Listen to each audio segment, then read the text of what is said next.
Assalamualaikum adik-adik. Bagaimana kabar kalian hari ini?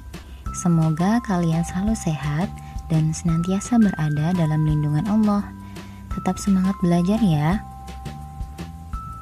Adik-adik, pernahkah kalian menjenguk orang sakit? Entah itu menjenguk di rumah sakit maupun di rumahnya sendiri. Nah, hari ini kita akan belajar tentang adab-adab menjenguk orang sakit. Yang pertama, tentunya kita mengikhlaskan niat hanya karena Allah Subhanahu wa Ta'ala. Karena setiap amal dalam Islam harus diikhlaskan niatnya. Sebagaimana dalam hadis sahih yang diriwayatkan Abu Dawud, Allah tidak menerima amalan kecuali yang ikhlas karenanya. Jadi, kita menjenguk bukan karena terpaksa, bukan karena kasihan, sehingga tidak enak jika tidak menjenguk. Betul-betul ikhlas niatnya hanya karena Allah Subhanahu wa Ta'ala. Yang kedua, kita harus memilih waktu dan tempat yang sesuai. Misalnya, saat akan menjenguk seseorang di rumah sakit, maka kita harus menyesuaikan waktunya dengan jadwal yang disediakan oleh pihak rumah sakit. Atau jika akan menjenguk di rumahnya, kita harus sesuaikan waktunya agar tidak mengganggu aktivitas di rumah. Misalnya jangan datang terlalu pagi ataupun terlalu malam. Begitu pula, sesuaikan tempatnya. Jika ada orang sakit namun tempatnya sangat jauh sehingga sulit kita jangkau, maka jangan memaksakan diri untuk menjenguknya.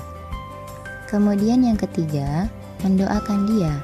Di antara doa-doa yang sangat mulia, ada satu doa, potongannya sangat pendek, yaitu As'alullahal azim Rabbal arsyil azim ayyashfiyaka, yang artinya, aku memohon kepada Allah yang maha agung, pemilik singgasana yang agung, agar menyembuhkanmu. Mari kita ulang sekali lagi. As'alullahal azim Rabbal arsyil azim ayyashfiyaka. Namun, jika yang sakit adalah perempuan, ayyashfiyaka diganti menjadi ayyashfiyaki, sehingga doanya adalah As'alullahal azim Rabbal arsyil azim ayyashfiyaki. Mari kita ulang sekali lagi ya. As'alullahal azim Rabbal arsyil azim ayyashfiyaki.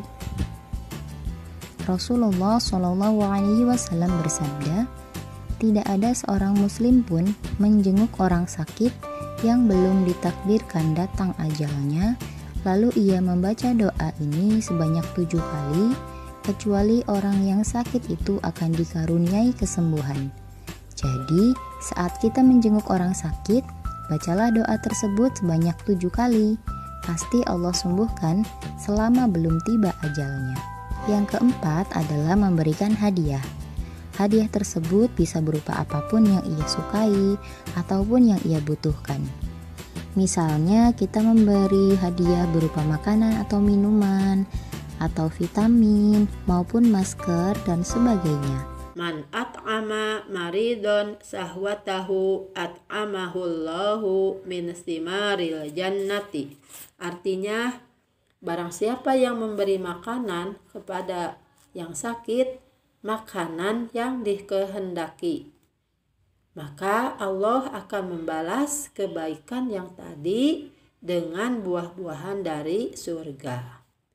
Maksudnya, hadis di atas tadi, misalnya tetangga kita atau saudara kita sedang sakit, ia ingin makan sesuatu, lalu kita memberikan makanan yang diinginkannya, dan hanya mengharapkan ridho Allah, bukan karena ingin dipuji atau ingin mendapatkan imbalan dari keluarga yang sakit tadi. Maka Allah akan menggantikannya dengan buah-buahan dari surga.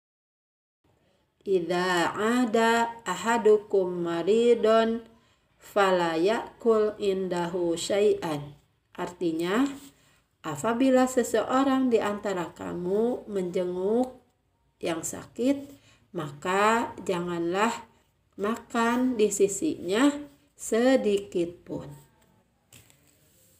Maksud hadis di atas tadi adalah apabila kita menjenguk teman, saudara, ataupun tetangga sesama muslim, maka janganlah kita memakannya atau memakan apapun yang disuguhkan oleh keluarga yang sakit tadi, melainkan kita semua dianjurkan untuk menghibur dia dengan membawa makanan kesukaannya. Yang kelima, kita berikan nasihat. Misalnya kita nasihati dia supaya menjadikan sakit ini sebagai peringatan dari Allah, entah karena kurangnya berhati-hati atau kurangnya menjaga kesehatan dan kebersihan. Maka setelah sembuh, kita harapkan dia menjadi lebih baik lagi. Yang keenam adalah memberikan semangat, seperti sabda Nabi SAW saat menjenguk sahabat yang sakit. Beliau mengatakan, "La ba's, tohurun insyaallah," yang artinya, tidak mengapa, semoga sakitmu menjadi penggugur dosa-dosamu insyaallah.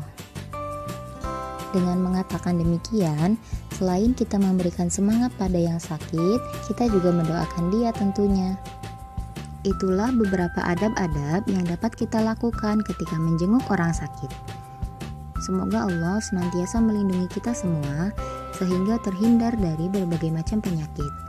Demikian video pembelajaran kali ini. Semoga bermanfaat dan terima kasih telah menonton.